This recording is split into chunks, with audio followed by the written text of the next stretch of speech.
Hello dear student, welcome back to YB biology classes. आज की class में हम बात करने वाले हैं अबाउट किंगडम एनिमेलिया। जो किंगडम एनिमेलिया है उसके हम जनरल कैरेक्टर, जो जनरल अकाउंट है, जनरल फीचर हैं, उनके बारे में बात करेंगे। तो इंट्रोडक्शन से हम स्टार्ट करते हैं कि जो किंगडम एनिमेलिया है वो इंक्लूड करता है 1.2 मिलियन एनिमल स्पीसीज़ की। पूरी अर्थ के ऊपर उसकी एनिमल्स की 1.2 मिलियन स्पीसीज़ प्रेजेंट है। और इन 1.2 मिलियन स्पीसीज़ में से 0.9 मिलियन मतलब कि इस पूरे का 75% आर्थ्रोपोड है। और आर्थ्रोपोड में से भी जो मेजॉरिटी है वो क्लास इंसेक्टा के इंसेक्ट्स की है, क्लास इंसेक्टा के मेंबर्स की है। कितने? 75,000 नंबर ऑफ स्पीसीज इनकी इंक्लूड फ़िलहाल प्रेजेंट है क्लास इंसेक्टा की। तो जो ये नंबर है 1.2 मिलियन, ये शो करता है कि जो एनिमल्स हैं उनकी कितनी डाइवर्सिटी ऑफ लाइफ फॉर्म हमारी अर्थ के ऊपर प्रेजेंट है। देन इनके करेक्टरिस्टिक्स की हम बात करें कि हम कौन कौन से करेक्टरिस्टिक्स को स्टडी करते हैं किंगडम एनिमेलिया को स्टडी करने के लिए। सेलुलर स्ट्रक्चर की हम बात करते हैं, nutrition, body plan, body symmetry, metamerism, germ layers, alimentary canal, respiration, circulation, excretion, reception and responding power, reproduction and skeleton. ये सारी बातें हम, ये सारे जनरल कैरेक्टर एक एक करके डिटेल में स्टडी करेंगे। एनिमल सेल हैं वो प्लांट सेल से डिफ़र करती हैं। एनिमल सेल के अंदर सेंट्रोसोम है, लाइसोसोम है, और ये ऐसा प्लांट सेल में नहीं है। जो प्लांट सेल है उनके अंदर सेल वॉल है, लेकिन एनिमल सेल के अंदर सेल वॉल नहीं है। प्लांट सेल में प्लास्टिड है, सेंट्रल वैक्यूल है, लेकिन ऐसा एनिमल सेल के अंदर हमें देखने को नहीं मिलता। देन हम बात करें न्यूट्रिशन की, तो ये ऑटोट्रोपिक नहीं है, ये एक्सक्लूसिवली मतलब only and only heterotrophic mode of nutrition इनके अंदर हमें देखने को मिलेगा। और हेटरोट्रोपिक में भी ये डिफरेंट मैनर में फीड करते हैं, होलोजोइक मैनर में फीड कर सकते हैं। मोस्ट ऑफ जो एनिमल्स हैं वो होलोजोइक मैनर में फीड करते हैं, जैसे कि हमारी फीडिंग है, ह्यूमन की फीडिंग है। पैरासिटिक मोड में हो सकते हैं, प्रीडेटर हो सकते हैं ये, herbivore, carnivore, omnivore, insectivore, sanguivorous, coprophagous, gregarious feeding हो सकती है इनकी। देन बॉडी प्लान की बात करें तो इनके अंदर cell aggregate body plan, cell aggregate के अलावा कि प्रोटोप्लाज्मिक लेवल पे भी बॉडी प्लान मिलता है, कि सिंगल सेलुलर में भी मिलते हैं, जैसे कि जो प्रोटोजोन है। स्पंज है, उनके अंदर सेल आपस में एक दूसरे के साथ एग्रीगेट होकर एक ऑर्गेनिज्म की फॉर्मेशन करते हैं। ब्लाइंड सैक बॉडी प्लान में क्या होता है कि जो जैसे फ्लैट वॉर्म है उनके अंदर क्या होगा कि बॉडी की सिर्फ एक ही ओपनिंग प्रेजेंट होती है, जैसे कि हमारे जो बैग्स होते हैं जिनके अंदर सिर्फ एक ही बॉडी ओपनिंग प्रेजेंट हो, एक ही बॉडी की ओपनिंग होगी जो कि माउथ की तरह और एनस की तरह दोनों की तरह काम करती है। इस टाइप के बॉडी प्लान को हम क्या बोलते हैं? Blind sac body plan. इसका एग्जाम्पल कौन है? Flat worm, Platyhelminthes. और जो एस्क्लेमेंथिस है, राउंड वॉर्म है, वहाँ से लेके और जो मैमल्स हैं वहाँ तक जो बॉडी प्लान मिलता है वो कैसा मिलता है? Tube within tube body plan. कि जैसे ये हमारी बॉडी है, इसके अंदर जो गट है वो ऊपर माउथ और नीचे एनस, दो ओपनिंग से मिलेगा, तो ये एक ट्यूब लाइक स्ट्रक्चर के अंदर एक और ट्यूब लाइक स्ट्रक्चर प्रेजेंट है। इसको क्या बोलते हैं? Tube within tube body plan.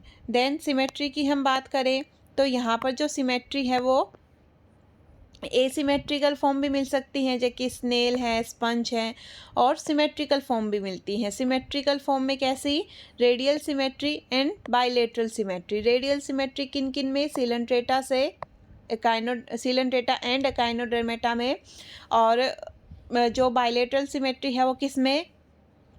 Platyhelminthes से लेके मैमल्स तक, सिवाय एकाइनोडर्मेटा को अगर हम बीच में से निकाल दें तो। मेटामेरिज्म की अगर हम बात करें, मेटामेरिज्म क्या होता है कि जो रिपीटेशन है इंटरनल बॉडी पार्ट्स का, और वो मेटामेरिज्म हमें बाहर भी दिखे कि जो बॉडी पार्ट्स हैं उन एक तरीके से कंपार्टमेंट वाइज उनका हर एक बॉडी कंपार्टमेंट में रिपीटेशन चले। तो जो इंटरनल बॉडी पार्ट है उनका रिपीटेशन हो, उसे हम मेटामेरिज्म बोलते हैं। एनेलिडा में प्रेजेंट होता है, आर्थ्रोपोडा में, मोलस्का में, इनवर्टिब्रेटा में। और जो मेटामेरिज्म है वो दो तरीके से हो सकता है, internal metamerism as well as external metamerism. जो इंटरनल मेटामेरिज्म है उसका सबसे बेस्ट एग्जांपल क्या है, वर्टिब्रेट्स, कि हमारी बॉडी के अंदर ही मेटामेरिज्म देखने को मिलता है। हमें बाहर से देखकर हम ये जो बॉडी पार्ट्स हैं उनका रिपीटेशन नहीं दिखा सकते, लेकिन एनेलिडा के अंदर क्या है कि जो उनकी पूरी बॉडी है वो ऐसे कंपार्टमेंट में डिवाइडेड है और हर एक कंपार्टमेंट में ऑलमोस्ट ऑल जो बॉडी ऑर्गन है उनका रिपीटेशन हमें देखने को मिलेगा। और जो बॉडी कंपार्टमेंट है वो हम बाहर से ऐसे अलग से ऐसे कॉन्स्ट्रिक्शन प्रेजेंट होते हैं बॉडी में, तो बाहर से हम उनकी आराम से देख सकते हैं, मेटामेरिज्म को भी, कंपार्टमेंट को अलग अलग देख सकते हैं। आर्थ्रोपोडा के अंदर भी जो हेड है, थोरैक्स, एब्डोमेन है, एब्डोमेन के अंदर अलग अलग से सेगमेंट है वो अलग ही दिखते हैं, और जो थोरैक्स है उसका प्रोथोरैक्स, मेसोथोरैक्स, मेटाथोरैक्स, अलग से ही ये तीनों कंपार्टमेंट हमें अलग से देखने को मिलेंगे। मोलस्का की बॉडी के अंदर भी थोड़ा बहुत मेटामेरिज्म हमें देखने को मिलेगा। जर्म लेयर की अगर हम बात करें तो ये दो तरीके से मिलते हैं, डिप्लोब्लास्टिक एंड ट्रिप्लोब्लास्टिक। डिप्लोब्लास्टिक ऐसे ऑर्गेनिज्म जिनके अंदर दो ही जर्म लेयर है, जिनका जो डेवलपमेंट है वो दो ही जर्म लेयर से हुआ है, ectoderm as well as endoderm. जैसे कि जो स्पंज है, सीलेंट्रेट है, दीज आर डिप्लोब्लास्टिक। बट जो जिनके अंदर जो डेवलपमेंट है वो एक्टोडर्म, एंडोडर्म एंड मीजोडर्म तीनों से हुआ है, वो किसके अंदर हम रखेंगे, ट्रिप्लोब्लास्टिक के अंदर। प्लेटीहेलमिन्थेस से लेके मैमल्स तक कैसे हैं, सभी बिना किसी एक्सेप्शन के सब ट्रिप्लोब्लास्टिक एनिमल्स हैं। देन एलिमेंट्री कैनाल की अगर हम बात करें तो जो एलिमेंट्री कैनाल है वो इनकम्प्लीट भी मिल सकती है एंड कंप्लीट भी। इनकम्प्लीट एलिमेंट्री कैनाल जैसे कि एक ही ओपनिंग प्रेजेंट हो, जिसकी माउथ और एनस एक ही ओपनिंग प्रेजेंट हो। कंप्लीट एलिमेंट्री कैनाल जिसके अंदर माउथ और एनस की अलग अलग ओपनिंग प्रेजेंट हो, राउंड वोम से लेके यानी कि एस्क्लेमेंथीस से लेके और मैमल्स तक कंप्लीट एलिमेंट्री कैनाल देखने को मिलेगी।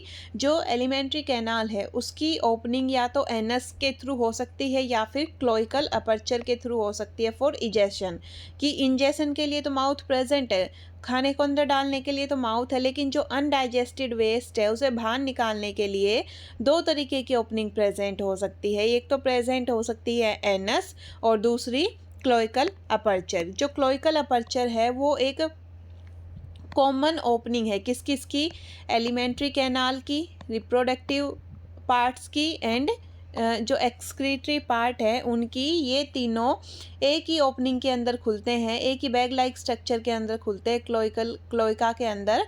और जो क्लोइका है वो बॉडी के बाहर खुलेगा थ्रू क्लोइकल अपर्चर।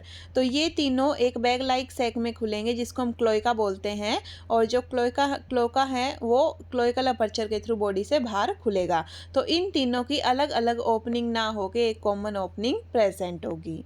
रेस्पिरेशन की बात करें तो जो मोस्ट ऑफ एनिमल्स हैं वो एरियोबिक इन रेस्पिरेशन मिलेंगे, सिवाय किसके, फीव गट एंडोपैरासाइट जैसे कि टीनिया सोलियम है, फैसियोला हिपेटिका है, एस्केरिस है, और ये जो जितने भी एंडोपैरासिटिक फॉर्म है जो कि ह्यूमन की या किसी दूसरे ऑर्गेनिज्म की बॉडी के अंदर रह रहे हैं, तो उन्हें ऑक्सीजन सप्लाई नहीं मिल पाती, और ये एक पैरासिटिक अडेप्टेशन में भी आता है अनएरियोबिक रेस्पिरेशन। बाकी सारे कैसे मिलेंगे, एरियोबिक मिलेंगे। और जो एरियोबिक रेस्पिरेशन है वो कैसे कैसे हो सकता है, क्यूटेनियस रेस्पिरेशन हो सकता है, एनलिडा एंड आर्थ्रोपोडा मीनिंग की एम्फीबियंस जैसे कि स्किन के थ्रू, जो मॉइस्ट स्किन है उसके थ्रू रेस्पिरेशन, ब्रैंकियल रेस्पिरेशन जैसे कि फिश में, क्रस्टेशियंस में, ट्रैकियल रेस्पिरेशन ट्रैकिया के थ्रू इंसेक्टा में, पल्मोनरी लंग्स के थ्रू जैसे कि टेट्रापोड में। सर्कुलेशन की बात करें तो जो एनालिड्स हैं वो ऐसे फर्स्ट एनिमल हैं जिनके अंदर हमें क्लोज सर्कुलेटरी सिस्टम देखने को मिला। दो टाइप का सर्कुलेटरी सिस्टम प्रेजेंट होता है, ओपन एंड क्लोज्ड। ओपन के अंदर कि जो ब्लड कैपिलरीज हैं वो प्रेजेंट नहीं है, जो डायरेक्ट ब्लड है वो ऑर्गन के ऊपर पोर किया जाता है, डायरेक्ट ऑर्गन के ऊपर डाला जाता है, जैसे कि in case of arthropod and most of Mollusca and leech. Mollusca में सिफेलोपोड को अगर हम छोड़ दे तो मोलस्का, आर्थ्रोपोडा एंड लीच ये open type of circulatory system को कंसिस्ट करते हैं। बट जो close type of circulatory system है वो most of Annelida, cephalopod and vertebrates इनके अंदर देखने को मिलेगा। Red colour of blood present होता है due to haemoglobin in vertebrates. Blue colour का ब्लड भी मिलता है due to presence of copper containing pigment, जिसको हम हीमोसाइनिन बोलते हैं, मोलस्का के अंदर। कलरलेस ब्लड भी होता है हीमोलिम्फ इंसेक्टा के अंदर। देन हम बात करें एक्सक्रीशन की। एक्सक्रीशन क्या होता है कि एक्सक्रीशन हमारी बॉडी के अंदर जो मेटाबॉलिक प्रोसेस हैं उनकी वजह से जो नाइट्रोजनस वेस्ट बनता है, उस नाइट्रोजनस वेस्ट को बॉडी से बाहर निकालने की प्रोसेस को हम क्या नाम देते हैं, हम बोलते हैं इस प्रोसेस को excretion. And on the basis of main excretory waste product, this excretion is of three type: ammonotelism, ureotelism and uricotelism. Ammonotelism में जो अमोनिया है वो as an excretory waste body से बाहर निकाला जाएगा। यूरियोटेलिज्म में यूरिया एंड यूरिकोटेलिज्म में यूरिक एसिड। जो ये अमोनोटेलिज्म है, यूरियोटेलिज्म है, यूरिकोटेलिज्म है, ये एसोसिएटेड है with the conservation of water. 1 gram ammonia को बॉडी से बाहर निकालने के लिए बहुत ज़्यादा अमाउंट ऑफ वाटर की रिक्वायरमेंट होती है, लगभग 500 ml वाटर रिक्वायर होता है। और यूरिया एंड यूरिक एसिड को बॉडी से बाहर निकालने के लिए कम अमाउंट ऑफ वाटर की रिक्वायरमेंट पड़ती है।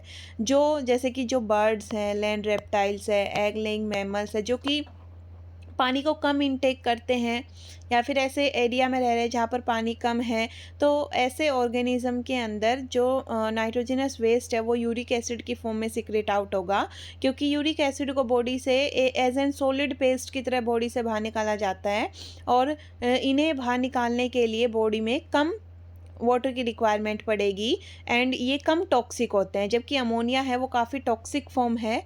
क्रस्टेशियंस, एकाइनोडर्म, बोनीफिसिस, जो कि जनरली एक्वेटिक ऑर्गेनिज्म हैं, तो जो एक्वेटिक ऑर्गेनिज्म हैं वो अमोनोटेलिज्म में आएंगे। और जो कार्टिलेजिनस फिश है एंड मैमल्स वो किस में आएंगे, यूरियोटेलिज्म में आएंगे।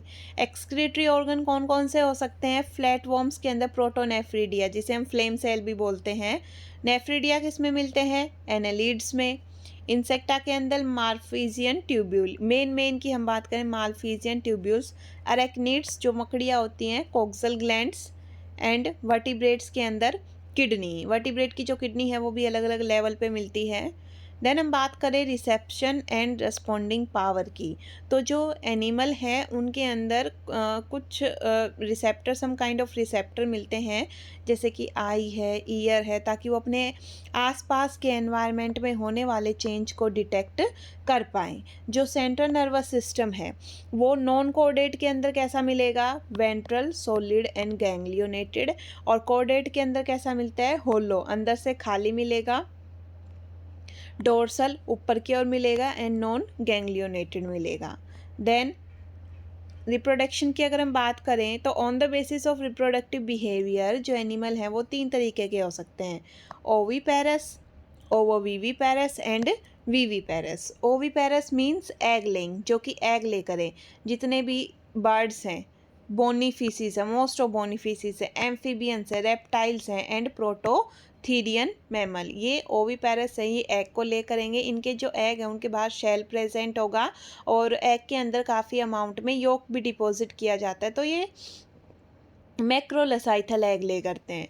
ओवोविविपेरस जैसे कि शार्क है, रेटल स्नेक है, ये क्या काम करते हैं कि जो एग का डेवलपमेंट है वो इनकी बॉडी के अंदर ही होगा। एग है वो बॉडी के अंदर डेवलप किया जाएगा, लेकिन एग के अंदर किसी टाइप का कोई भी योक प्रेजेंट नहीं होता है। विविपेरस की अगर हम बात करें तो metatherian mammals and eutherian mammals, ये यंग वन को जन्म देते हैं। स्केलेटन की बात करें तो जो स्केलेटन है वो बॉडी को सपोर्ट प्रोवाइड करवाएगा, प्रोटेक्शन देगा और एक पर्टिकुलर शेप देता है। स्केलेटन 2 तरीके से प्रेजेंट होगा, अंदर की ओर, बाहर की ओर, एंडोस्केलेटन एंड बाहर का एक्सोस्केलेटन। जैसे स्पंज के अंदर हम बात करते हैं स्पिक्यूल्स की, कैल्शियम कार्बोनेट के बने हुए कैल्केरियस स्पिक्यूल, सिलिका के बने हुए सिलीसियस स्पिक्यूल, स्पॉन्जिन फाइबर। तो जो नॉन लिविंग स्पिक्यूल है स्पंज के अंदर वो एंडोस्केलेटन है, और वर्टिब्रेट के अंदर जो बोन्स है, कार्टिलेज है, वो एंडोस्केलेटन में हम इंक्लूड करते हैं। एक्सोस्केलेटन की अगर हम बात करें तो जो नॉन लिविंग स्केलराइड्स है, आर्थ्रोपोडा की जो बाहर की जो स्केल्स हैं, मोलस्का के अंदर कैल्केरियस सेल है, जो हम जैसे ऑयस्टर का सेल देखते हैं, जो शंख है वो भी एक मोलस्का का सेल ही है। फिशिस के अंदर डर्मल स्केल्स हैं, रेप्टाइल के एपिडर्मल स्केल, बर्ड्स के फैदर, और मैमल्स के अंदर हेयर हैं, हुफ हैं, नेल्स हैं, क्लॉज हैं, ये सारे एक्सोस्केलेटन में आते हैं। तो ये है कुछ general character of kingdom animalia. Animals के ये जनरल कैरेक्टर हैं जो हमने बात की हैं। आई होप आप सबको ये सारी जो जनरल कैरेक्टर हैं वो समझ में आए होंगे और आपके लिए ये जो वीडियो है वो बेनिफिशियल रही होगी। Thank you for watching my